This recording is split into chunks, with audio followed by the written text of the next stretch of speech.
Wise Fool Talking.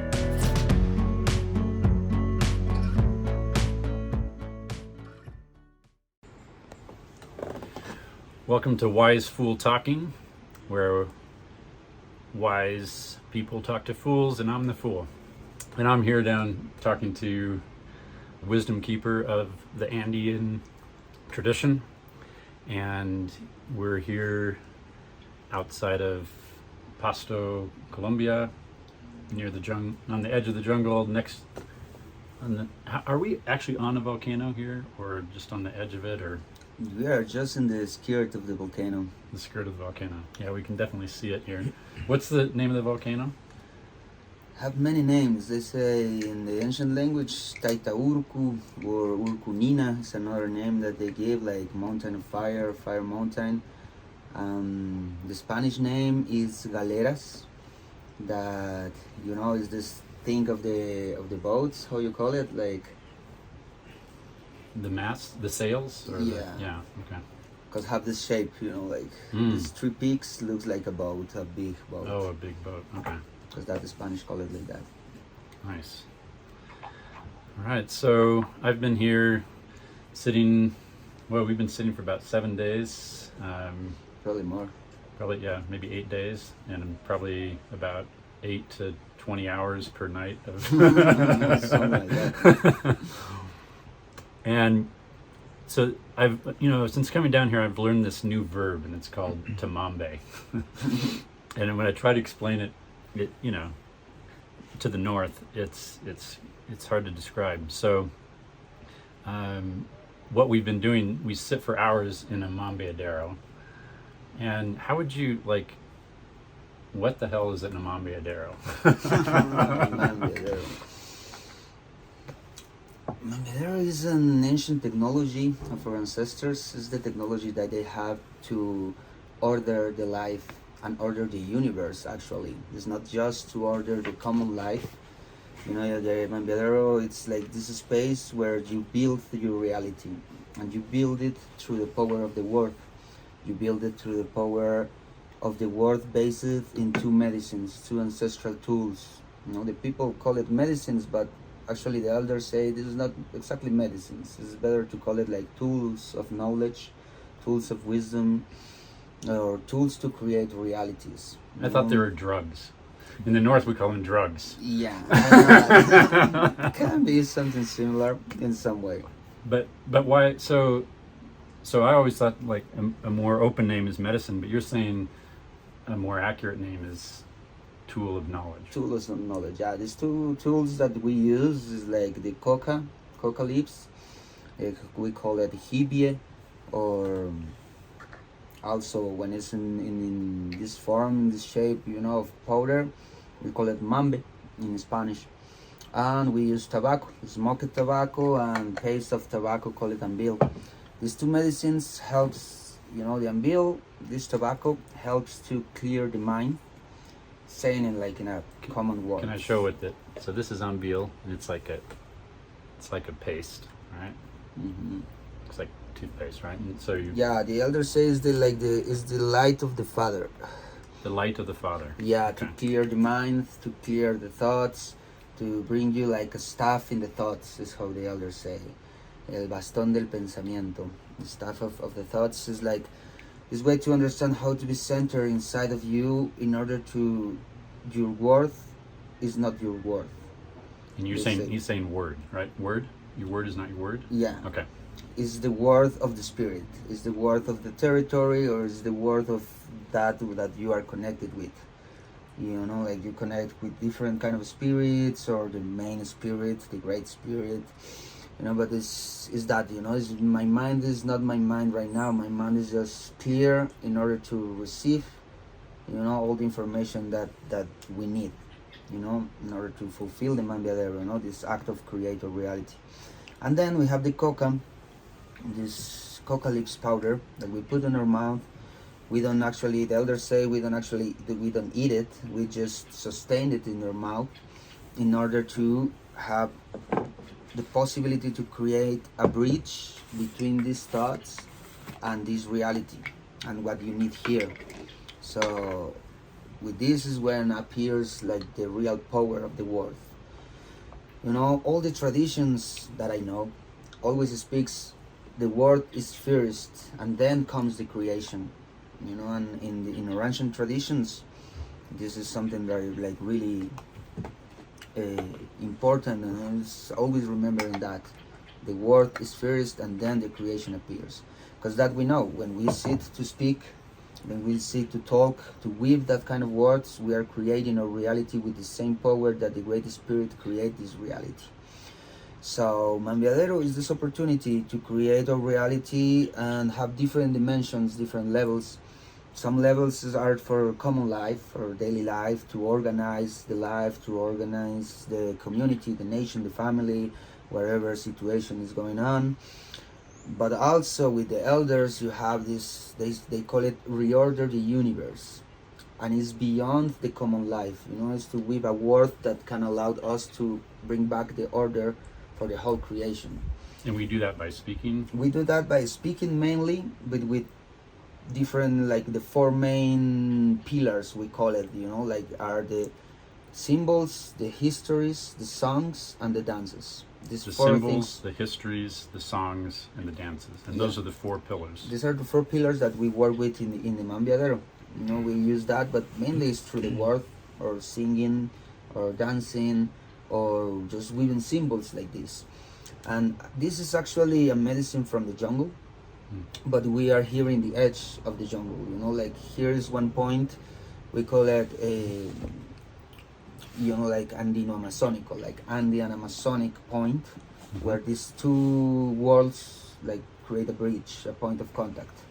So this medicine Between for the city and the jungle or something? between the mountains and the jungle. Oh, between the mountains and the jungle. Okay. Yeah, so this medicine is like kind of born in the jungle, but come also to the mountains in order to help in the mountains, in the same way that many medicines from the mountains go to the jungle in order to help. You know, it's like a, you know, let's say a relation, reciprocity between mountains and jungle, like a whole thing together. But yeah, Mambiadero is that, you know, is sit down and find a way to create a reality, to see what we want to create. And we move in different like stages of the Mambiadero, you know, stages of this, it's kind of created like a bubble. And we create this bubble where we are like working in a microcosm in order to replicate to the macrocosm, you know, to the whole reality. So yeah, Mambiar is just sit down and speak. Yeah. So it's the healing of the word, and I'm just like trying to connect to my own tradition of Christianity, and like in the beginning was the Word, and the Word was God, like from John. Mm-hmm. And then also in Genesis, it's like in the beginning God said, "Let there be light," and then there was light. But it's like the Word came before, was the first act of creation, and God said, "Let there be." You know, the waters and the earth, and then that happened. So there's that echo. Yeah, it's really related. You know, when my main master, Abuelo Rodolfo, he say when the Christianity arrives to the jungle, they don't have too many problems to accept it, because have too many similarities. You know, too many like things that saying the same thing. Mm-hmm. You know, for example, Anbil, in the ancient history, they say is the blood of God that comes here to bring light to our minds and to clear out all of our sins. So like the Eucharist, so like the wine of the Eucharist. Exactly, and when the Christians comes and say like, oh, we come here to bring Christ. And what is Christ? It's the blood of God that was in the earth to clean everything. And the indigenous people say, we have it. Look it here. Yeah. Is that? Oh, and not only that, but the mambe would be like the bread, right? So this would be like the wine and the bread. The wine, the blood, and the body. Yeah. Right? The understanding the body like the matter. Yeah. And the matter is the mother, you know. Right. It's like also you can relate it with the Virgin Mary. You know, like it's that kind of this womb that keeps, you know, the Christ energy. And it's the same, because the elders say like Mambe is this mother that carries this memory of God inside of ourselves. You know, the elders say Mambe appears in this dimension in order to awake memory of the spirit inside us. So it's really similar also, because that they don't have too many problems with these kind of things, and many histories are really, really similar. Hmm. Obviously, the elders of our traditions understand it in a kind of different way, not too literal many times. Right. So that brings me to, okay, there's similarities, but there's also differences, right? And I've been hearing so much about this prophecy of the eagle and the condor, right? And the eagle being from the north and the condor from the south. And so there, even though there's all these similarities, like between an eagle and a condor, there's a lot of similarities. They're both big birds. They both, fly. They both eat meat. But before we talk about some of the differences, can you tell me what is this prophecy I keep hearing about the eagle and the condor, and what does it mean? It's many versions about that, about how that appears, but what we know is that this prophecy appears or reveals in the 80s, not so long ago, but in the 80s appears saying, like taking a really ancient Andean history that speaks more about the eagle being the mind and the condor being the heart. Because we also have eagles here, not the same eagles that in the north, but we have eagles. And they say like those are the mind and the condor is the heart. So this prophecy was talking about how to rebuild the bridge between the mind and the heart.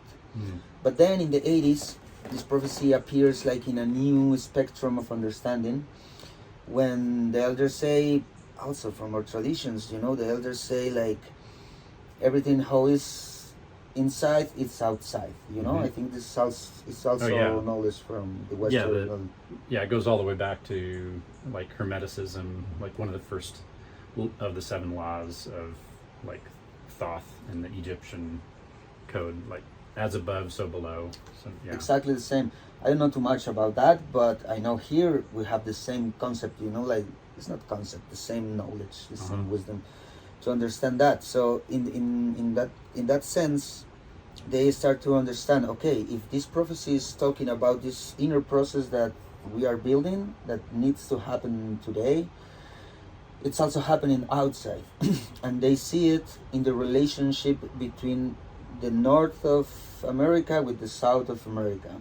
Okay. In this relationship they so say North America is the eagle and South America and this is have the condor. relation with also another history that speaks about the great anaconda, that they say have the tail in Patagonia and the head in Alaska. This is the great anaconda. Okay. Like the biggest snake. The biggest snake.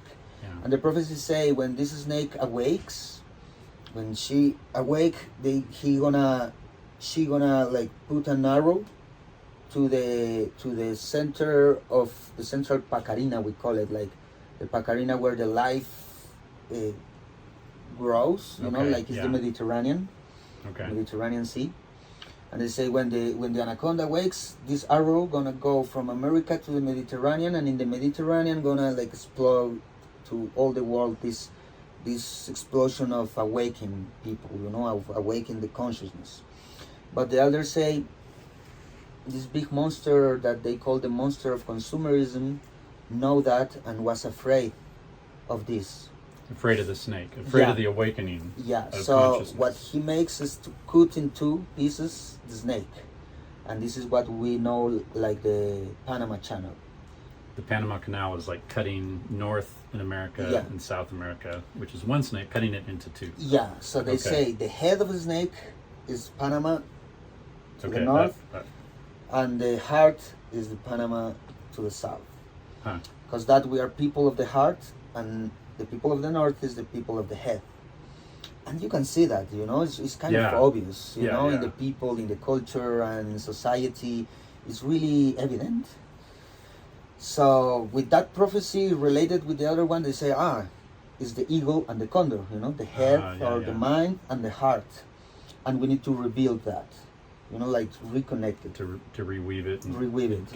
In order to fulfill that prophecy of the awakening of the snake. So this prophecy of the condor is talking about the integration of that kind of way of seeing the life, you know, like this mind way and this heart way, how we reweave that and how we learn from each other. As they say, what the people of the north have, we here in the south, we don't have it. But what we have here, they don't have it. So it's time for alliance. It's time to become stronger in order to, like, you know, be together in order to awake that prophecy. Some other people speaks about that prophecy more in the territory of the center. That means like it's close to Bogota, because the elders say like it's 3 territories: south, center, and north. But the south, it's from Patagonia until here, Pasto, you know, like where the mountain range of the Andes is one, you know, and right, here there's 3 branches. yeah, and it the comes, open 3. and it comes down into one knot. They call it the knot, right? Knot, yeah. And we're right on the knot right here. Exactly, yeah. Here's the point when the one mountain chains becoming 3. Okay, so then the 3, or what are they called? The East Andes, the Central, and the Western Andes. Yeah, but so, all this territory is the territory of the center. okay. And the elders say go until Costa Rica, actually, not Panama, until Costa Rica, and then in Costa Rica, it's the border between the center and the north. Okay. And the people of the center, that means, you know, south of Colombia here to Costa Rica, they have other part of that prophecy, because they say when the eagle and the condor fly together, the hummingbird gonna wake. And a lot of people say, the hummingbird. Yeah, okay. What is the hummingbird? And what the elders say is the hummingbird is the new people. You know, that means that these mixed people, that their main, I can say the main thing, you know, the main characteristic is they can feed from the nectar of everything. They can take different sources of information and just take the nectar. You know, also they can move backwards, you know, like the hummingbird, you know, can stop right in the center and can move like this and move like this, you know, and they say this is the characteristics of the new people, of mixed people that are all of us. You know, it doesn't matter how Indian one looks or how white the other looks, they say all of us are mixed right now. So that prophecy is also speaking about that, you know, this flying of these 2 elders, the eagle and the condor, is in order to awake the hummingbird people. Hummingbird. Okay, wow. You know, like these people also, like the Hopis say, like rainbow people, you know, people of the whole colors or the whole spectrum. And you see most of the hummingbirds have many colors, but also have this translucent, of many colors. There's also a representation of that. So this is another part of that history. And I think we need to take both things, you know, the inner process and the outside process. Understand that prophecy like, I need to reweave this my mind and my heart. Yeah, inside of myself. But at the same time, this has to happen outside. Yeah. That means the tribes or the people of the north with the people on the south needs to come together and work together in order to awake this energy for the whole planet. This is more or less about that history. It's always been, you know, as above, so below, as below, so above. It's always been an interesting question, like, which causes which? Like, do we have inner transformation and then it causes transformation outside, or do we have outer transformation and it causes it inside, or is it mutually causal? Yeah, it's like the egg of the chicken, you know. Egg and chicken, yeah. Yeah, it's like what was first. Yeah. Here in this territory, exactly here, like the main symbol here is something that we call churro cósmico. It means like cosmic churro. Churro is like spiral. Spiral. It's a cosmic spiral. Yeah, it's 2 spirals, you know. It's like one spiral that comes here and opens and becomes another spiral, you know. Okay. And this is talking about that. About the life is a breathing. Everything is a breathing. Yeah. You can say like, what is most important, or where I start, inhalating or exhalating? Yeah, which comes first? Maybe in the first moment was an inhalation, but after that, maybe. But also, who knows? You know, the baby also can, when his first his action can be like from the water that he was breathing. Yeah. But yeah, it's. I like the inhale and exhale, and the spiral is kind of like that, like spiral in, spiral out, In, out. So it's both. And this is kind of a problem now, because some people start to be in one side or in another. You know, I hear people saying like, no, the only thing that is important is the inner process, what you do inside yourself, and that's true. Right. And other people say, no, the important thing is what we do in the world right now, in this crisis, in all this chaos. This is the important thing. Yeah. And it's true. Yeah. You know, but the true between these two truths is like both are true and both are important, and we need to work in both at the same time. You know, this is how we see it, you know, with this churo cosmico, with this two spiral. Yeah. No, inhale, exhale. I was just talking to my clients this morning about how when we inhale, it sends messages through the vagus nerve to the brain about our status. So if we breathe in short and tense, then it sends a message to our brain that we're in danger. But if we breathe in calm and slow, it tells our brain that everything's okay. But when we exhale, then our brain takes that message and it sends it to the rest of the body. And it sends the body, oh, we're in panic. If I inhale, then the next exhale, my brain is going to be sending through the vagus nerve to the rest of my body. Speed up the heart rates, you know, shut down the prefrontal cortex. And, you know, so the point is, at least on the personal, on the physiological level, each affects each. Like it can start with the brain being panicked, and then it causes the body to be tense, and then it gets tense and it causes the brain to be more tense, and you can spiral into panic. Or you can calm yourself either by calming your mind or by changing your body and just like grounding and breathing slowly, or walking or touching the earth, you know. So that spiral it seems to match right what's happening physiologically. Interesting. Yeah, it's many of these things. I was hearing from an elder that in his tradition, the Masonic tradition of ayahuasca tradition, they say when you are prepared, you can go to the world of the stairs. And they say in this world of these two stairs that are looking each other and going in a spiral, and there you have the whole information of all your ancestors, and you have all the information of what's gonna come. You know, and someone was saying, you are talking about DNA. DNA. You know? The two, yeah. And they say, I don't know. I'm talking about the stairs that when you go really inside of yourself, to the most deep side of yourself, you can find these stairs. So who knows? A lot of things are matching right now between the ancient knowledge and science. You know, like look like the elders find a way to have this ancient technology to see all of these things, you know, like genetics and physiology and all the stuff.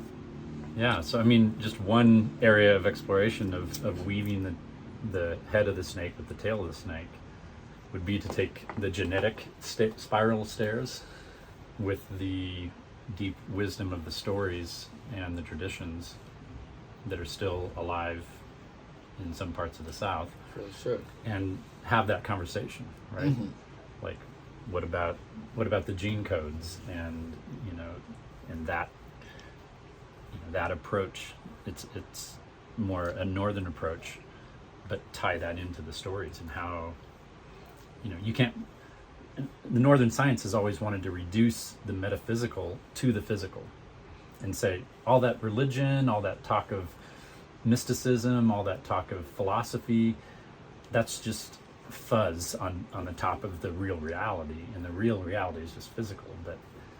But if you were to really weave it together, it's like, well, maybe these are two dimensions that neither can be reduced to the other.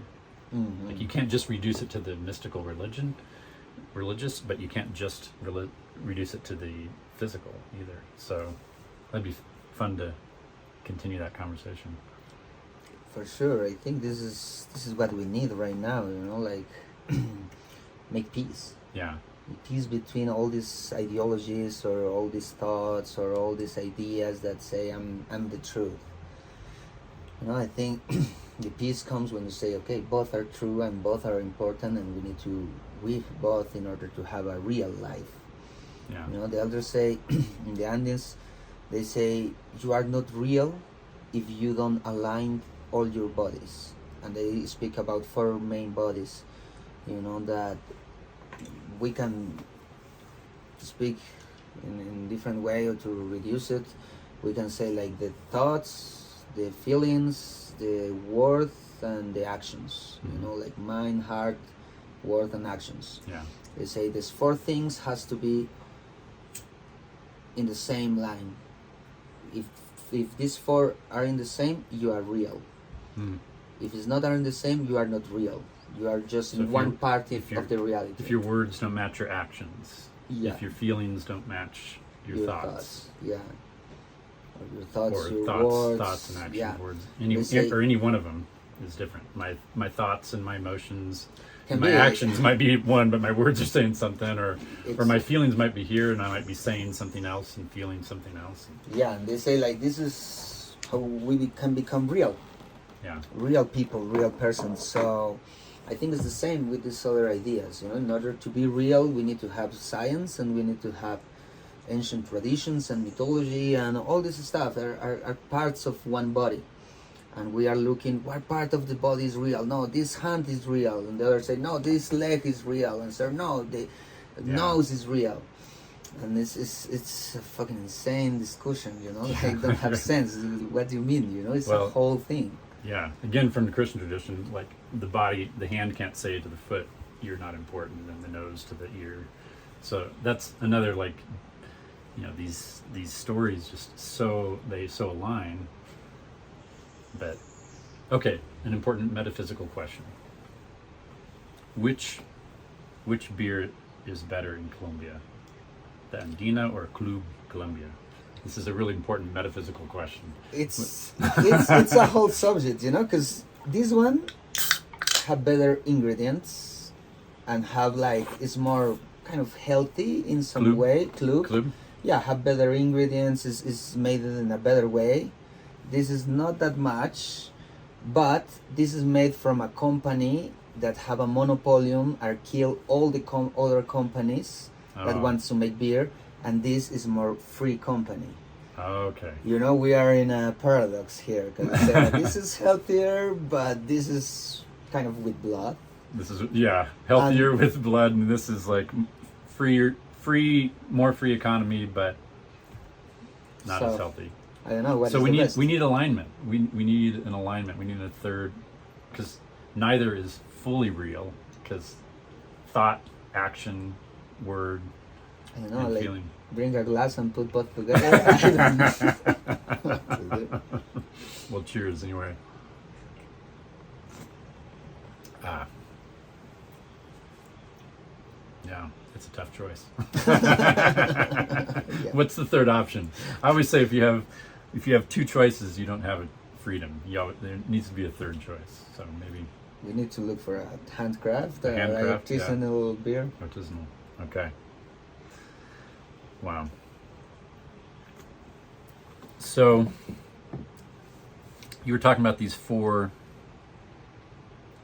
things that need to be in alignment, and you're also talking about the 4 pillars. I hear you use the number 4 a lot. A lot.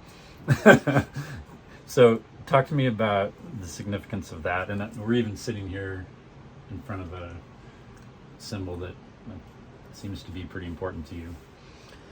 Yeah, in the Andean cosmovision, we have a code that we call Tawa. Tawa means the spirit that materializes. It's kind of the energy that allowed something in the spirit realm to come to this physical realm. It's kind of the bridge. Okay. Tawa. But also Tawa, it's the number 4. Have this kind of 2 meanings, and it's not 2 meanings. It's about how you understand the number 4 in his real way, and it's that bridge of we can what we can reach, the elders say. The elders, when they speak in numbers, they speak about the 9 and the 10, like the 10 is the number of the whole infinite of universe. But they say us, like humans, we just can reach the 4, the number 4. This is what is allowed for us. But inside the 4 is the 10. You know, when you have 1, and you have then 1, and then you have 2, and then you have like 3, and then you have 4, you have 10. You know, 1 plus 2 plus 3 plus 4. It's right. 10. So inside of the 4 is that 10, that is the infinite. Oh, wow. And this symbol, we call it chakana. Chakan or chaka means bridge. You know, it's what is needed in order to cross from one state to another.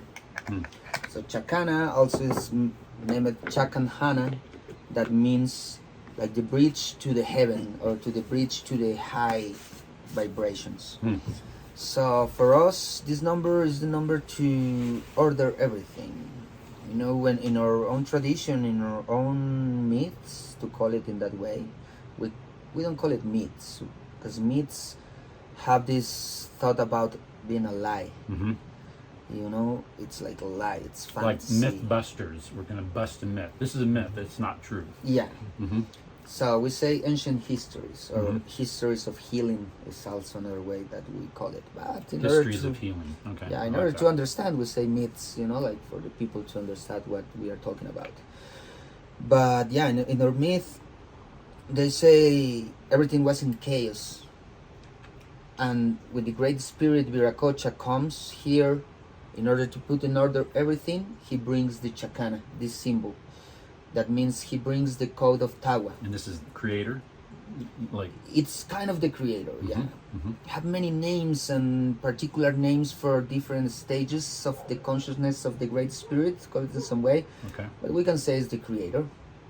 In some way, the history is long, you know, and different parts of the creation was made from different beings and different situations. Okay. But yeah, it's the creator in Okay. resuming it. Yeah, and he brings the chakana, like with this code of Tawa, this code of 4, in order for us to reach the spirit through this world of the square. You know, I say we live in this world of the square, but in the center is the circle, that is the spirit. And we have this cross, and then the balance of the cross that is in the square, that is kind of at diagonals Diagonals. around the square. So it's a huge thing, you know, but for us, always when we use the 4, we find a way to really organize our lives, to organize our thoughts, to organize our actions and everything. We can put it around there. And it's many 4s, you know, like we can speak about, one 4 can be like the individual, The individual, the couple, the couple, the community, community, and the territory. and the territory, the land. The land. Yeah, this is the kind of These are the one four, really the 4 important. circles of relations, or Yeah, Or it's 4 they circles. say, the history say this is the 4 dimensions the 4 dimensions. where we have possibility to touch. You know, we can touch these 4 dimensions. We can do something and change everything inside of this. Beyond that, we can't change things. But I already say it, you know, the Yeah. 4 contains the 10. Yeah. So changing here in this 4, we can change everything also around. So you start with the 4, which is a square, and Mainly the eventually- 4 is the cross. is the cross. Yeah. Mhm. But by different combinations, it bridges you to the circle, which is like I'm thinking of like Celtic spirituality and many other forms of spirituality see the circle as sacred and the square as human. And so the idea of circling the square, like in the Christian tradition, when you have a labyrinth, you know, or mandalas, like in Eastern traditions, you have it's circles and squares, but the circles are the divine and the squares are the human. So you're saying you start with the 4, but it allows you to bridge. If you find the right path, you can go from the 4 to the 10, which is the divine. Mhm. So, okay. Yeah. So one difference here is we see these both realities, kind of the human or the more physical, and we see the spiritual reality. Yeah. Both are woven from the energetic reality, because we have really clear the difference between spirit and energy. It's two different things. The Okay. energy is the bridge between the spirit and the physical, but Ah. it's two different things. But we don't separate it like something good and something bad. Right. You know, I remember Spiritual's bad. Spiritual's great. Material's evil, or something. Yeah. Like Another say yeah. that a different thing. You know, the material It's is great, and like spiritual, the science and forget the, that. yeah. But for us, it's both are the same thing. It's like a reflection from the other thing, and then, you know, like are not separated. I remember one elder, he was speaking about, you know, this Christian that say to him, when you die, you're gonna go to the heaven, and in the heaven, you don't need to work. You're gonna be free of work. And the others say, "Oh, I don't want that. So I want to be evil because I don't want the heaven." Because for us, he say, the work is sacred. You know, work in this reality is one of the most sacred gifts that the Great Spirit gives to us. Interesting. You know, so the work is our possibility of being childs of God. Yeah. You know, so I don't want to lose the opportunity of work. If you say, if I die and go to the heaven, I don't need to work, I don't want that. Because I want to continue with the Great Spirit, the process of creation. Right. So for me, that is a good example, Yeah. you know, of Yeah. how from these traditions we see, you know, this relationship between the square and the circle. Yeah. You know, it's something, it's one thing. United. Yeah. Yeah, we said also the chacana, it's a symbol to integrate. It's un símbolo integrador, like it's to integrate everything. It's allowed us to, you know, to work in that way, not fighting with anything. And always the Andean cosmovision was like that. Always was integrating different traditions. You can see, I don't know, the temples in Cusco. And you have different temples of different traditions of all around the Andes. It's not like, oh, we conquered these people and we erased their knowledge. They say, no, we come and make alliance and become stronger when we can integrate. So this number 4 is this number of integration, you know, it's a number to allow us to find that. I remember not so long ago, someone was talking to me about these quantum computers, and I don't know too much about these kind of things, but actually was a master, and he says something really interesting that kind of afraid me, but it's also interesting, because he say all the computers and all the, you know, the technology is built in the number 2, like in binary. Yeah, computers. It's 2 bits and bytes. Yeah, and everything in this system, Zeros and ones. everything is between 2. Yeah. I say, but a quantum computer is based in 4. Is what make these computers like so powerful. Wow. And he say like, it's interesting, but at the same time, it's kind of, you know, he say they start to touch the ancient, the code of origin. The quantum computers. Yeah, you know, this change, because it's a change in technology. Yeah. Changing from the 2 to the 4. And the others say, oh fuck, they're gonna have the whole power of creation if they make this change, you know, and go to the 4 and now. the danger of artificial intelligence Exactly. and like outpacing us. Yeah, And it's saying, like- why do we need you? Exactly. You're all stuck in binary, or at least in the north. We're Yeah. stuck in more binary. So this is really fascinating, because in my Western tradition, like I've spent my whole life, you know, steeped in the Western tradition of philosophy and theology and literature, and I've always seen it as being dualistic, being just reducing things down to 2 and then choosing one of those over the other, right? So instead of 4, it's like, oh, there's spirit and there's matter. Spirit doesn't matter. Matter's the only thing that matters. Even that phrase, what matters, right? Or some people will choose spirit over matter, but it's always like break it down into two, and then invariably when people are going to choose one or the other, you separate and conquer. But it's only like a recent thing, because this idea of four I'm seeing like deep within the Western tradition, like even before the birth of Western civilization. The father of philosophy of Socrates is Empedocles. And Empedocles came up with what he called the four roots, which Aristotle later called the four elements: earth, air, fire, and water. Like some people would say, oh, everything's fire. Some people would say everything is water. Some pre-Socratic philosophers would say everything's air. But then Empedocles said, no, it's these four roots, right? And then Aristotle, a few generations later, saw there were four causes to everything. To understand something, you had to understand the material cause, which is the matter; the efficient cause, which is what you do. This thing hits this thing, and you drop this, and it falls down. And then there's the formal cause, and then there's the teleological cause, or the purpose. So to understand something, you have to understand all those explanations. But then in the Enlightenment, two of those were gotten rid of, right?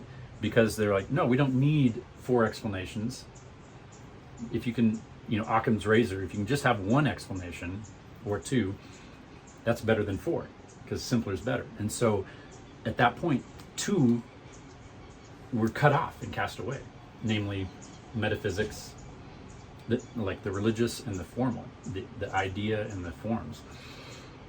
Or the formal and the teleological. So that leaves us with just two, like the matter and the efficient. And so, and that's also the birth of like binary computers, and science is just reduction. So the one thing I'm noticing as you're talking about this four is like we have the four deep in our tradition. Let's just call it the eagle tradition, right? The eagle tradition of the mind. Like I've often been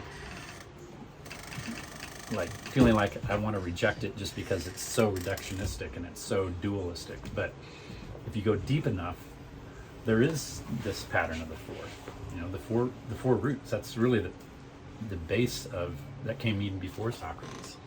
I think in our tradition or in our histories, we understand this four was given to whole humanity. Yeah.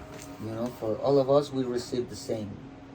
But some of us take care of it and others not. Yeah. Or the snake got cut in half, right? That's interesting. Yeah, so the four. So there's the four pillars of the story and the histories and the dance and the song. You've got the four sort of dimensions of a person, from individual to couple to community to land. What are some of the other formulations of? Well, you said heart. You said becoming real by aligning the head, the heart, the words, and action. Yeah, some ceremonies that we make follow one thread, that is the conception, the gestation, the birth, and the development. This is another important four. Other one that we use a lot is like birth, death, rebirth, and manifestation. This is kind of birth, death, rebirth, and manifestation. This is a flow, like that we can see in the whole life. Mm-hmm. Our traditions are really agricultural traditions. We are mainly in the Andes, in the jungle also, but they are also hunters and change little things. But in the Andes, you always see the plants. How they grow, they dead, they bring back to life when they make fruit, so they give the seeds and manifest a new plant. Yeah. And different ways to see it. Other way to see it is like in the order of the Andes. Because when we say Andes, we are speaking about Tahuantinsuyo.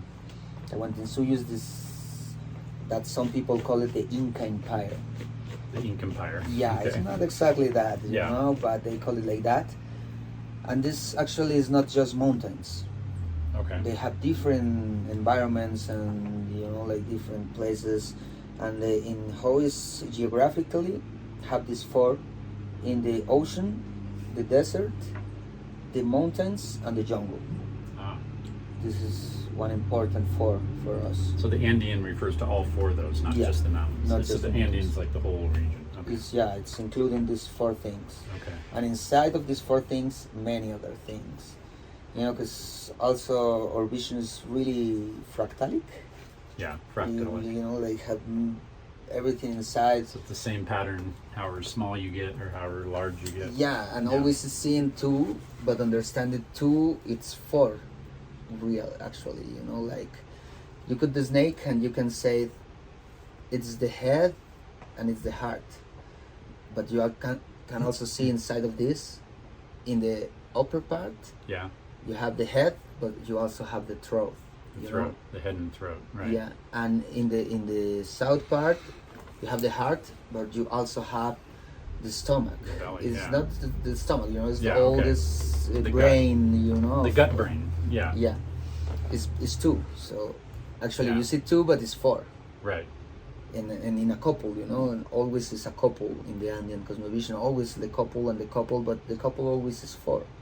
Mm. Because also we understand the male have the female inside and the female have the male, so you can see two, but actually it's four.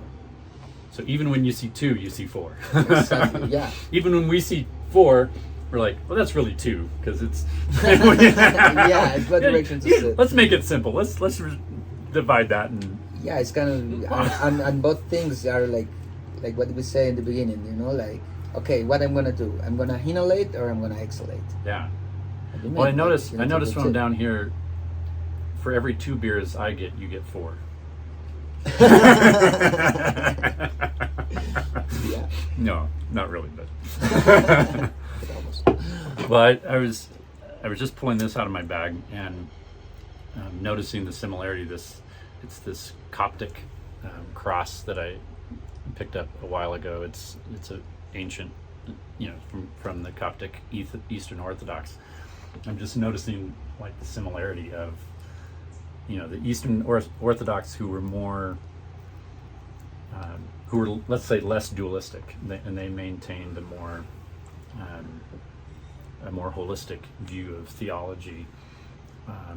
That their cross is like a circle, There's this, and it's more like a mandala, right? And so and then each of these, at each point, there's also a cross, but those are square cross, but there could also be a circle. And then there's an inner circle, another circle, another circle, another circle.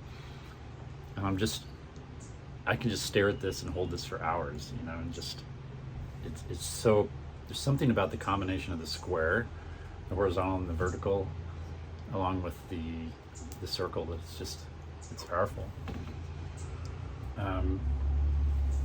Yeah, so the Chicana. Chicana. I've also heard you talk of the bridge people, right? Which is in it, Chakaruna, which is a similar, it has that same base, is that the same base word of Chicana and Chakaruna? Because have the same principles, the Chakaruna people is like these people that can make a bridge, but it's also these people that integrates everything. It's these people that make a bridge between in the horizontal way, but also in a vertical way, and can bridge. In the history, we say they weave the space. That means it's people that are weaving territories, are weaving different visions, different traditions, different mountains, different deserts, different, everything around here, different cultures. I just have this possibility to build this bridge in the space between everything. But also say it's a bridge in the time. When we say it's a bridge in the time, that has to be like with this have the possibility to awake the memory of the ancestors, and in a way it's built a bridge with the past. With the past. You know, we Yeah. can go to the past and bring knowledge from there to here. Mm-hmm. You know, and also we can bridge the future. Mm.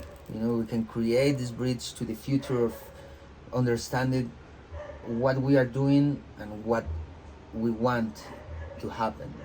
Mm. You know, they always say, you really need to know what you are doing in order to know the future. It's not about being like a prophet that knows the future. It's about see the logic of the nature and the patterns of the nature and understand action reaction, basically. Mm-hmm. But yeah, beyond that, Chakaruna people is like, build a bridge between time and space. You know, can build all this and integrate it. Hmm. You know, and it's similar that we spoke before about the hummingbird people. You know, like have this possibility to move in all the realms, not just be flat on one. Right. You know, and it's talking about also the mixed people. You know, like all these mixed people in the blood, but also in the mind. You know, like all of this possibility to build this weaving. Yeah. This is to weave. It's not about put something. Is not how the elders say. Is not to put different traditions and put it in a blender and make a smoothie of traditions. Right. It's not about that. You know, it's more about to weave a mandala in order. You know, Yeah. put it in some way. Yeah, the whole concept of weaving is fascinating to me because it seems like the tendency is like, I've got this whole cloth and I'm going to give you this whole cloth, or it's you either take my cloth or I'll take your cloth. But the weaving takes one thread at a time, right? And it's this patient thing. And one thing I've noticed, a phrase that this whole community uses when we're mambe-deroing, when we're, you know, talking for hours and hours and hours, is you keep using the phrase, let's weave this. And let's follow this thread, and let's weave this thread, and let's not lose this thread. And it's not like we're just kind of throwing a bunch of, you know, shit at the wall. It's been fascinating to me. I mean, we've probably spent in the last 8 days, I don't know, we've probably spent 75 hours like sitting and talking and praying and singing and dancing, and it's been amazing. Like, I'm not exhausted by it. It energizes me. You know, but I'm also, it's clear that it's not just, you know, sitting around and talking shit. I mean, there is some shit talk, but it's mostly when we do too much of that, there's just enough to kind of like reset things and kind of keep the energy going. But I've noticed you just have this sense of where the thread is and following it, and even if someone might take a thread and like start going off, like you or someone else will pull it back and try to capture that thread again, and then weave something else in. And I kind of think back, I look back at what we've woven, like you kind of see it. It's not just, it's got a pattern to it, you know? And I'm just kind of in awe about that. Yeah, this comes from a history of our myth, to call it in some way. That it's a long history, you know, but in the essence is when Viracocha gives this law of origin, that is this Tawa, that is this Chacana, this ordering of everything. You know, this first humanity starts to create the first nation with all this knowledge, but then this nation fall apart because they deny the possibility of two. You know, they forget on how to integrate what they are integrating. They say, oh no, inside of the four it's already the two, we don't need to be focused on two. But in this reality, it's important to have this knowledge about the two, and they forget it, and all this nation fall apart. And then this primordial couple was asking the spirit, you know, what we can do now when all this nation fall apart. And then again, it's a long history what happened in that moment, but Yeah, one I've, of the main I've listened answers, for like 20 hours and you still haven't. And you, the 20-hour version is you're still saying is the Reader's Digest yeah, version. yeah, it's like that. Actually, it's like that. It's a long thing, but I love it. But yeah, in that point, what happened? One of the answers was the Agjas. Agjas are kind of the priestess of this knowledge. They are keepers of the knowledge of the genetics, to call it in some way, of the sacred sexuality and the weaving of the time, like the bridging the time, like it's a whole thing. But the point is they receive this knowledge of weaving ponchos, like of the how to say telar, like this thing that you use to weave this kind of things. Oh, a loom. Yeah. Yeah. And they receive that knowledge. And then you have the warp, I think is the name. Yeah, the warp is the Is thread. the threads that comes like this, Yeah. or timbre in Spanish, and this is all this diversity that is there, like giving the structure of everything. But then comes this thread that goes around all the warp.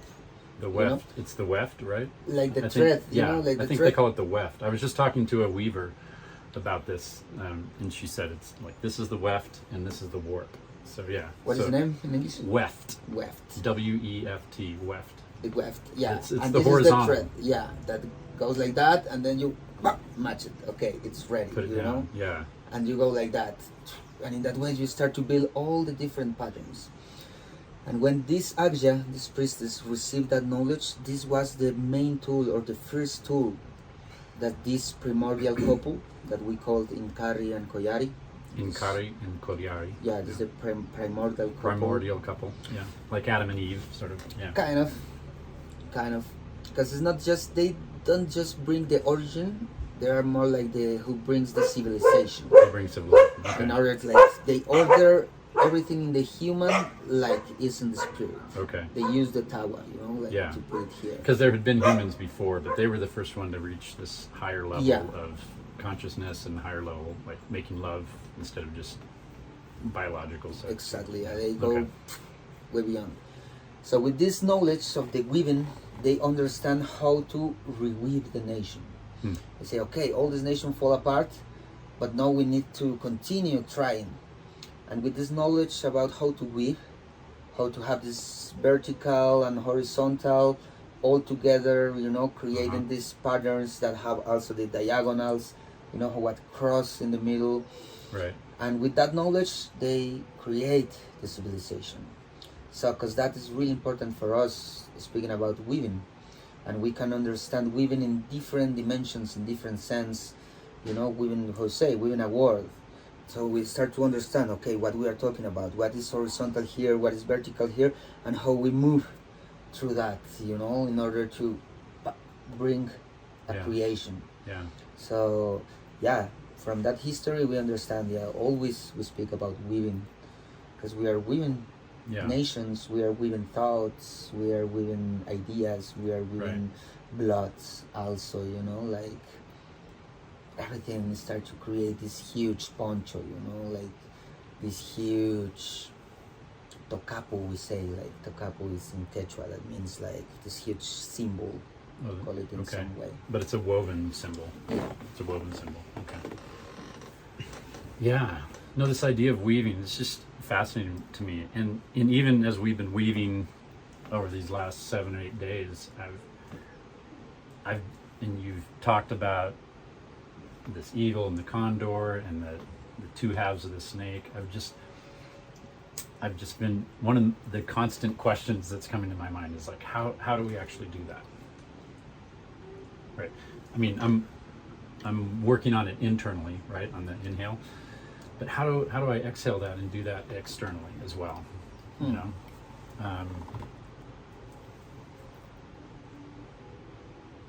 I don't know, in some senses I feel like even these conversations we're having, right, I'm like with with me from the north and you from the south, I feel like there's this possibility just in our conversations. There's threads that are, you know, like maybe I'm weaving from the left, you weave one strand from the right, and then, you know, and this pattern starts to emerge, you know, and you tell a story like even that weaving story. I'm thinking of one of the core origin stories in the West, in you know, other than Gilgamesh. One of the oldest stories is Odysseus, right? The Odyssey. And Odysseus is trying to come back from the Trojan War. It takes him 10 years to get back home to his wife Penelope in Ithaca, right? And what she's doing, there's the masculine journey of trying to come back home after conquering war and trying to reintegrate to his own feminine. He has all these interactions with all these different women, right? Talking to women in the grave, you know, and all these different, you know, there's, you know, many different women he learns from. And meanwhile, his wife Penelope, guess what she's doing at home? She's weaving. Mm-hmm. But there's all these suitors because, hey, the king's gone. The king of Ithaca is gone, and he hasn't come back from war. So there's all these suitors that are coming in and saying, hey, you need to choose one of us to be the king. Mm-hmm. And she just intuitively knows that he's still out there and he's still coming back. So what she does every night, she tells him, she tries to hold him off, and after like 5 or 7 years, they're like, okay, you have to choose. You can't wait any longer, or we're gonna just take over. And so she says, okay, I'll choose one of you as soon as I finish weaving this tapestry. And so during the day, she weaves. She's sitting at the loom and she weaves. And then at night, she unweaves it. Mm. So it's her stalling tactic. Like her journey, her feminine journey is how to maintain and sustain herself and hold off these suitors while he's, you know, coming home. But it could have been many things, but Homer chose, or this story was older than Homer, but the myth chose weaving. Mm-hmm. Right? That's not accidental, right? No, for sure not. For sure not. But one thing that came to me is the idea of, you know, just continuing this podcast to continue weaving and just kind of, you know, whether it's weaving some of your stories with some of the Western stories, or just, you know, just finding what are these different threads. So instead of like, you know, taking one blanket, like it's a fighting of different blankets, it's like, in a sense, we've, at least in the North, we've become so isolated. There is no cloth anymore. Everyone's just these isolated threads. Mm-hmm. It's like individualism to the logical conclusion. It can't get any more individualistic than it is. Mm. So the threads are already unwound, right? There's no fabric. You know, you can barely find two together, and then, you know, and so I feel like we've already unwoven ourselves, and now that's the perfect point to start weaving, one thread at a time. Mm-hmm. Not like, here, I'm going to take my whole cultural construction and try to import it throughout the world, you know, in some sort of crusade sort of thing, but just like, okay, now that we've completely become unraveled, like in every possible way, let's just, I don't know, what do you think about continuing this conversation and just seeing where it goes? Yeah, it's like, you know, when you ask of how we can do this outside is vivid to that. And there is when these ancestral tools appears, you know, these tools of knowledge that we use, that you can call it drugs or whatever you want to call it. You know, just to make a point there, one elder say the difference between a drug And a medicine or a tool of knowledge is not the substance, it's not the plant. It's not the chemical. Yeah, it's not about that. They say it's really simple. A drug, you use it to escape from reality. Hmm. And a medicine, you use it in order to assume your reality. Hmm.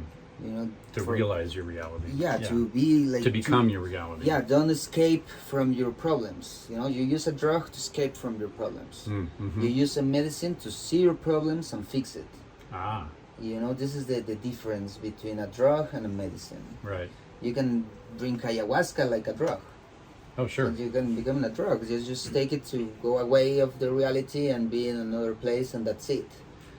You know, but this medicine, when you use it in order to see the reality and transmute it and transform it and transform your problems and transform your things.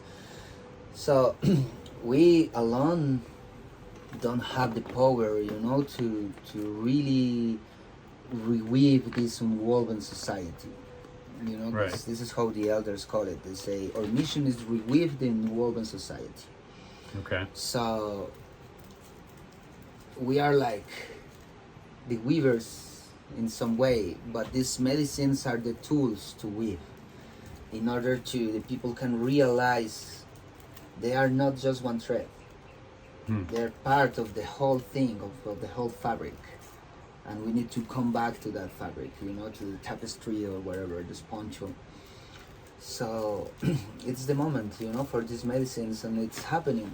Some people call it, I was in the States some months ago, and it's really alive, this how they call it, like the psychedelic revival or something like that. Yeah. And it's happening, you know, like the people is seeing like it's something beyond. Right. It's something beyond all that we know. And this is calling, and also like I think the system is realizing that, you know, like if we don't allow these things, the people are just gonna become crazy and gonna create a mess. Right. You know, like most of the population are depressed or have PTSD or have anxiety or all these kind of Suicide things. Rates are high, It's all these things, and it's because we lose the thread. You know, it's because the society lose the thread. You know, inside of the warp, like lose it completely, and these tools help us to bring back the thread. You know, like to remember what is the thread. You know, how they change our mind is not just about visions. You know, our main medicine here is Huachuma, San Pedro. Out of cactus. Out of cactus, and this is not exactly a visionary medicine. You can have a really, really strong medicine ceremony with that without having any vision. It can be really strong. Right. Say, and what do you see? And say, I don't see anything. I don't have visions. Right. But in the way how the medicine changes your mind, your way of thinking, your logic, you know, because the elders speak about that, you know, decolonize our mind. Decolonize your mind, And this is not just about changing concepts. It's about change the way of how you think. You know, the Western mind thinks in a line. Yeah. The ancestral mind thinks in a spiral. But it's really difficult to understand that, you know, and I try to explain you and just talking is like, okay, like maybe you can have an idea. Right. But when you drink the medicine and your mind change and you start to think in a spiral and you just don't see the thread of, oh, this happened in my life. You see, oh, this happened there in my life, but it's happening now and gonna happen again. And you start to see, you know, this kind of loop that we are inside. Yeah. But you break the loop of this circle and become in a spiral, and you realize, oh, I can change my past. I really can change it. You know, when you look it back and you change the whole situation, and the medicine allows you this opportunity to think in that way. You know, you change your perception of time. You know how it is in ceremony. Right. You know, you can be in the ceremony and you say, okay, it's 10 hours now, or it's 12 hours. Why the sun doesn't come? And then someone looks the clock and say like, oh, it's just 1 hour. We start at 9 and it's 10. Say, no, it has to be 5 a.m. And the people say, oh, you lose the sense of time. Yeah. But the elders say it's not that way. You'll recover the sense of time. You are not losing the sense of time. You are bringing back the real sense of time. The real sense of time. You know, and that change the whole structure of your mind. Yeah. And these kind of things is the main tools right now, and not like a drugs. Because many people is using it like a drugs, and create like this paraphernalia, on all these things, and like crown of feathers and colors. Yeah. And that is spiritual because I have this crown of feathers, and it's spiritual because I see many colors in that. Let's say the medicine is not medicine if it doesn't have the tradition. And the tradition is not a dogma. It's not like, when I say tradition is not, is this dogma and this is like this. Right. It's not about that. The tradition is this different way of thinking. This is the real tradition beyond all the concepts. And this is what the main tool that we have in order to reweave this evolving society. Teach the people to think in a different way, to feel in a different way. And when we say teach, it's not something like I'm gonna teach you, and because I know how to do it, I'm gonna teach you. No, because for any of us, it's different. I choose the medicine, like in my path, because it's not about going to people and say, this is the truth, and you need to believe in this. It's like I give you these tools, right? But you need to realize by yourself inside you. You right. need to see it. It's not about concepts. And this medicine. I've never heard you preach. I've spent hours and hours in with you in ceremony, and I've never heard you preach, which is like, this is the truth. You'll tell stories, you'll give tools, you'll help hold the container, you'll help guide, but like I never hear you preach a sermon, so to speak. Yeah, because what we are doing is this, trying to reweave these different threads, not saying my thread is the thread. Right. It's different threads, and the medicine allowed us to go in that direction. We was talking about Mambe and Bill, coca and tobacco, and the elder said this is one of the most powerful medicines. And these don't bring you visions. It doesn't give you even a buzz, really. I mean, no. Yeah. You don't feel. Actually, a lot of people take it and say, "I don't feel anything." Yeah. I ask, "What do you want to feel?" What are you looking for? Yeah. But it's one of the most powerful. It's because they start to change your mind, your way of how you structure your mind. Yeah. How you listen, how you speak. All of this change. But it's really subtle. You need to be really aware, of how it's moving the energy. Well, speaking of weaving, like changing your mind, like thinking of like Christ, like coming to, I'm just sinking deeper and deeper into his I think primary message, and like it seems to me the primary thing he says is, if you have any comfort, any tenderness and compassion from my love, then have the same mind as me. Then have my mind. Right? If you really want to follow me, change your mind. And in the Greek it's called metanoia. It's like a changing of the mind. And he's got one short Sermon on the Mount, which is basically a bunch of questions and stories. He didn't really preach either. He just asked a bunch of questions and told stories. And when people asked him questions, he didn't answer them. He changed the question. So what he's doing is changing people's mind, changing people's questions. So like to really follow Christ is not just to say, oh, I believe in him, so I get to go to heaven. It's to, take up his cup and have a new mind. So it's the same thing. For me, this is a really important point, because it's a long history, but one time my mentor, my elder, said to me, I have a really important question for you. And I can see in his eyes, it was a really important question. And he said, you work with this cactus, and the people call this cactus San Pedro, Saint Peter. Saint Peter is the common name. The same Saint Peter who's given the keys to the church and guards the gates of heaven. Exactly. San Pedro. San Pedro. And say, but in the ancient tradition is called Huachuma. I have many names. Huachuma. And say, what do you think about that? Is the question that the elder asked me. we need to stop to call it Saint Peter. We need to stop that. And I say it was difficult for me to say what I was thinking in that moment, because the elder leave the Inquisition. Inquisition, you call it? Like Inquisition? Inquisition. Yeah. The people think that was something like 500 years ago, Uh-huh. but no, actually it's still happening. Yeah. In Ecuador, 3 years ago, some Christians was killing like all the cactus, like burning out all the cactus of San Pedro around, because they say it's witchcraft, and all of the brujos, we call it, like of the masters of the medicine, was taken out of the town. In Mexico, you see it, like 4 years ago, they actually killed a woman because she was a witch. They put it in the fire. This is still happening until today. And I know, because I know the elder, he lives many difficult, really hard things with the Christians and with these ideas in the jungle. So for me, it was difficult to answer that, but I said to him,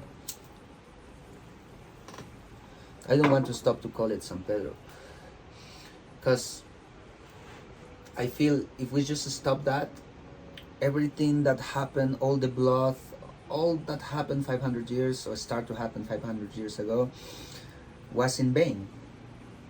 You know, because it's not just like say, oh, nothing of this happened, come back of everything who was 500 years ago. All of this happened, and if it's happened for some reason. And I think it's important to understand what this medicine teaches. And this medicine teaches about integration, about review. Not just deny something and say, no, San Pedro, no, Saint Peter, no. This is Christianity, this is bad. You know, this is how I think, I say to the elder. And the elder say, oh, finally I found you. And he give me a hug and say, this is the answer that I was looking for a long time. Because he say, all the people wants to build prayers. We call it prayers of all these projects, you know, of spiritual projects, to call it in some way. They want to build all of this, but they are building in a pool of blood. And everything gonna fall apart if we don't clean this blood. And he say, they build a bridge of blood from Europe to America with a sword, saying, we come here to teach you about Jesus Christ. And he said the only way to clean that blood is walk back this bridge with the sword of love, is what he said. The sword of love is saying, okay, we're gonna come back to really teach you what is Jesus Christ. We need to come back and say, oh, you want to speak about Jesus? It's, okay, let's speak about Jesus. But Jesus is not this carpenter said, like, that was like 2,000 years ago. This is a myth. And I already say, the myths for us are really important. It's a healing history. It's a healing story. Yeah. Yeah, and have a lot of things to teach us. And he say, if we teach that history in the real sense, is the way how we can clean that blood. Yeah. Because this conversation for me starts to be really important, you know, because it's fulfilled what the elder asked to us to do, you know. And when the elder died, I have this thought, you know, how we're gonna fulfill all these prayers that the elder leaves to us, and this is one of the main ones. And I think we are doing here, you know, like in these kind of conversations. Yeah, and I noticed in the Maloka, where we have ceremony, like in the center of the altar, you have this really big cross. Yeah. And the elders say, you need to put a huge cross outside. But other elders say, no, I'm gonna do that, and say, okay, I'm gonna keep this in the middle, but I'm gonna keep it there. Yeah. And a lot of people like say to me, like, why you have this cross there? And sometimes I have a cross also in my neck. No, I have a chacana, but for a long time I have a cross. I say, because I'm Christian. I don't know too much actually of the tradition and the stuff, but I'm a Christian in the sense I know that history of liberation of the soul. Mm-hmm. And this is exactly the thing that we are doing here. It's the same chacana. Yeah. Actually, they put a square in it, like put like the diagonal in the cross. I see some Catholic crosses that have a diagonal. Oh yeah. And have also the the Celtic crosses. The Celtic crosses. It's the same chicana, and the Celtic have it before the Christianity. Yeah, before Christianity. Right. And this is a universal knowledge. Yeah. And for me to have this cross there in the temple, in the Maloca, the Achaiwasi, is a way to say that, we are integrating, we are not fighting, Right. and if we are mixed people, also this knowledge is inside us. Yeah. I still have the task to learn more and to go Yeah. deeper in that, but it's there. Yeah. It's reconciliation in order to bring peace and clean all this blood that is, all around.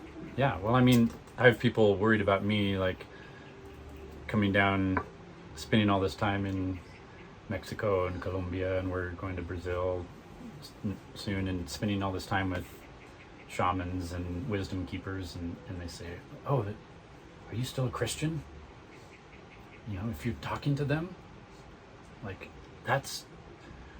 you must not be a Christian if you're like learning from them and spending time with them." And I'm like, I have a deeper faith now than I ever have in Christ. Because like I taught philosophy and theology for like 15 years at the university level, and I taught this class called Christian Foundations, and it's this course that everyone took in their sophomore year, and it was the history and theology of Christianity from the beginning of Christ to the present. Like, it's a lot to cover, but I taught it like every semester for like 12 years. So I taught that course 24 times. And every time I taught it differently, because I could follow a different path.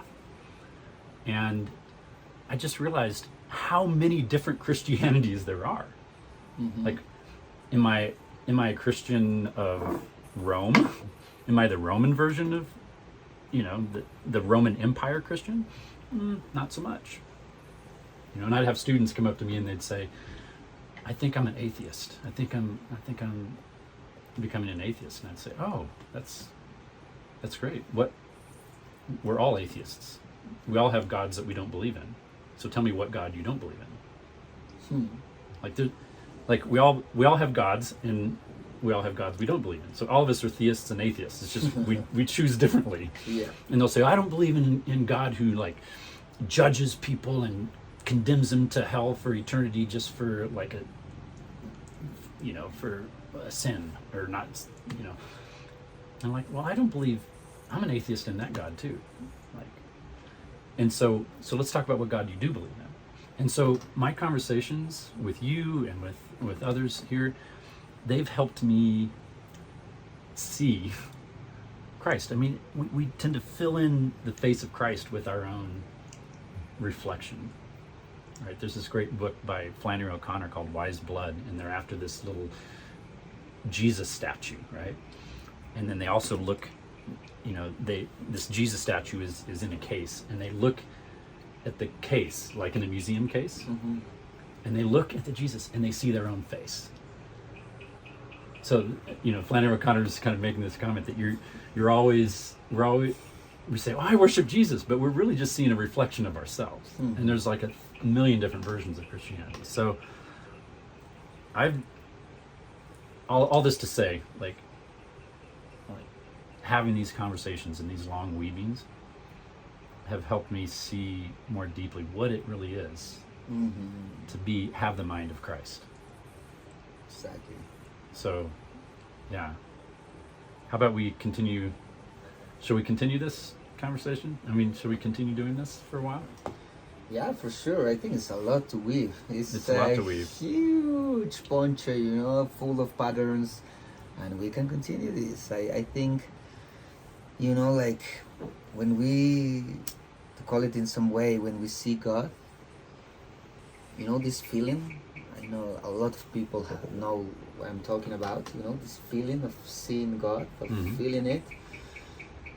Mystical vision, beatific vision. Yeah, or just feeling, like feeling God. Yeah, for me it happened. The first time that happened in a really strong way was like I just was taking care of a kid, and I just moved my head, and in that moment, like, poof, I don't know what happened. I don't was meditating or doing anything. Just I feel God, and I feel myself, God. I don't know how to explain it Yeah. really accurate. But when we have this feeling of God, or this vision or whatever, the feeling that stays in you is, I want to serve. I want to be in service. I want to be a servant. This energy is so powerful, so beautiful, so magnificent that the only thing that I want to do with my life is be in service to that.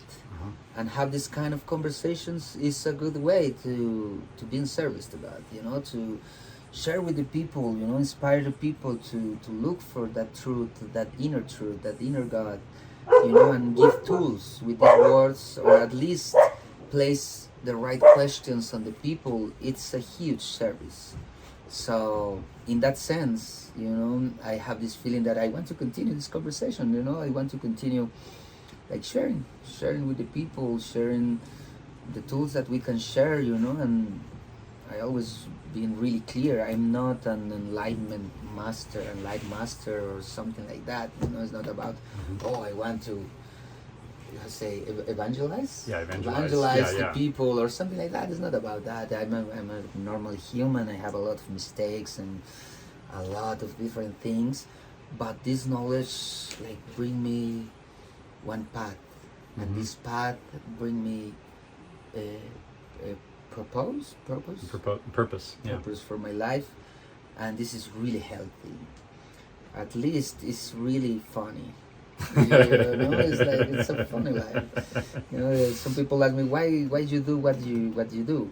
I say because I want, because I like it. It's funny. Yeah. And it's a really funny path. It's never is the same.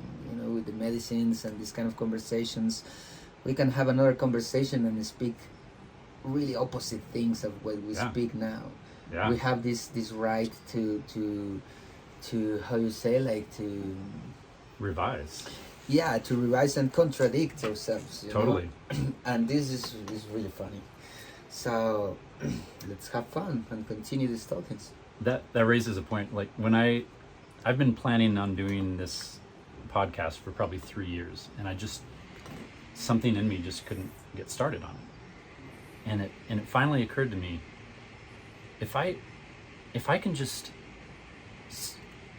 say that I don't believe anything I say. And I put that on the very first podcast. It was like, I'm gonna play around. I'm gonna play around with all my different archetypes, all my different thoughts, and I'm just gonna experiment and say stuff. And the fear is that I'll say something and someone will be offended and reject me and judge me, and I realize the things that I'm saying here, it's not necessarily because I believe them. It's I'm like trying them on, and I'm trying to discover how does this feel. Like when I work with my clients, I say, like, this belief is causing you suffering. I'm not saying get rid of that belief. I'm just saying, the belief that everyone should understand me, or that my spouse should love me unconditionally, or just set that belief aside and try a different belief, try it on. And so that's kind of what I feel like I'm doing here, is just, I reserve the right to say the completely opposite thing the next time, or even in the same conversation, right? Because I'm not announcing truth. I'm not evangelizing. I'm just playing and hoping to discover truth along the way. So that just really set me free. Yeah. It's like, I don't believe in it. If you get offended, but it's not because the opinions of the people expressed here are not held by the people that express them. That warning that, I'm just saying stuff. But, a lot of it might be foolish stuff. There might be some wise stuff that happens I might accidentally stumble across something wise, but I'm taking the position of a fool. I spent the first 52 years of my life seeking wisdom and being a philosophy professor and teaching theology and all this and writing books. And I'm the next 52 years, I get to be a fool, right? The fool is what opens the counting of the mystery. It's the first card of the tarot. Yeah. It's what opens everything. So let's open the game. Okay, I'll be a fool. So I just want to say one last comment back to the medicines. Like we talked about the medicine being an escape or different things, but what about something even like tobacco? Like there's this attitude about tobacco in the United States, and like that it's like toxic and it's, you know, causes cancer, which cigarettes do and stuff. But I'm just wondering if in closing you could just say something about the sacred medicine or the sacred tool of tobacco, because I keep hearing all these different traditions and communities that I'm in part of, they say tobacco is like the first medicine or something. Like what's your... For us, it's the main medicine, you know, it's the first one. I just remember one of my elders, he smokes like insane, you know, smokes all the time, a lot, and he actually smokes cigarettes. Oh, really? Not tobacco, like the regular cigarettes. And in one ceremony, the first thing that happened, we have this ceremony in really up in the mountain, and we was going to the mountain like, you know, like breathing like that, and the elder was smoking a tobacco and just laughing and going around and saying, what the fuck, you know? And because that, someone asked him, you know, what about the cigarettes? And say, oh, you can see it here in the box. They say, tobacco kills you. Just you read that? He say, yeah. He say, that's true. And all of us was like, what do you mean? He say, that's true.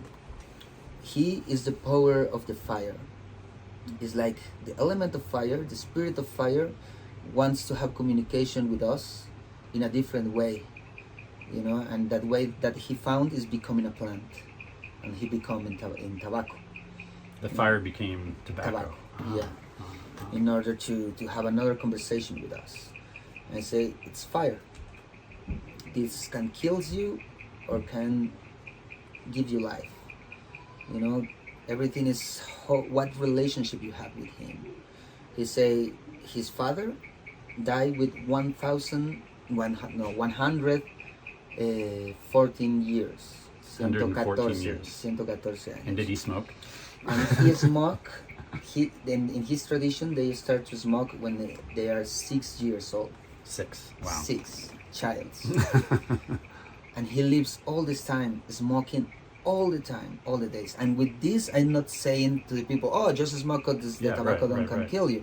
It's obviously gonna kill you and harm you if you don't have the right relationship with him. Right. You know, can create life and can destroy life. All the medicines, my elders say, the medicines or the sacred tools are spirits. If they are spirits in the high sense of that word, they respect the spirit laws. And the first law, it's freedom. The first law is freedom. Okay. It's freedom. So they respect that. Saying the same in other words is they are just power. Mm-hmm. What you do with that power is your thing. You can abuse power. You can, it can heal you, and it can heal you or can destroy you. Yeah, with this form of tobacco, you can heal gastritis. Umbil, you're talking about? Yeah, can heal that, but heal also can give you gastritis. It can give you arthritis? Yeah, if you don't use it in the right way. Hmm. You know what I mean? Yeah. It's the same, you know, with the smoked tobacco. It's something really, really powerful. Mm-hmm. But if you really know how to channelize this energy, this energy is just gonna flow through you. Mm. And if the energy just flow through you, don't gonna harm you. Mm. But if you start to keep that energy for you, it's gonna start to kill you. Wow. So when we speak, we use the tobacco in order to be a better channel, you know, like to channelize. Mm-hmm. I always smoke tobacco when I start to think of what I'm gonna say. Mm-hmm. Oh, I'm gonna say this, and I don't like that because it's my mind, it's what I think, it's my thought. Mm-hmm. So when I smoke a tobacco, I forget, and I just say what comes, you know. So this is one of the main things with the smoked tobacco, you know, like just be a channel. But if you keep that power for you, it's gonna kill you. Wow. For sure. Would you say that goes for all the medicines? Yeah, it's kind of the same. Different specific Nuances. specifics, specific things. But yeah. Okay. Well, with that said, we'll say to be. I like to say to be continued, just because it's going to continue, and I'm just really grateful for you hosting me down here and this time. It's just been an amazing gift, and you've really helped me see how to relate to the medicines, and how to relate to conversations, and how to think spirally, and so I'm looking forward to more spirals. Highly, we are women, Yeah. Like, everything that I give to you, it's coming back to me always. So it's healthy for all of us. It's Right. healthy for us having you here. So, All right. Cheers to that, brother. right, man. Cheers.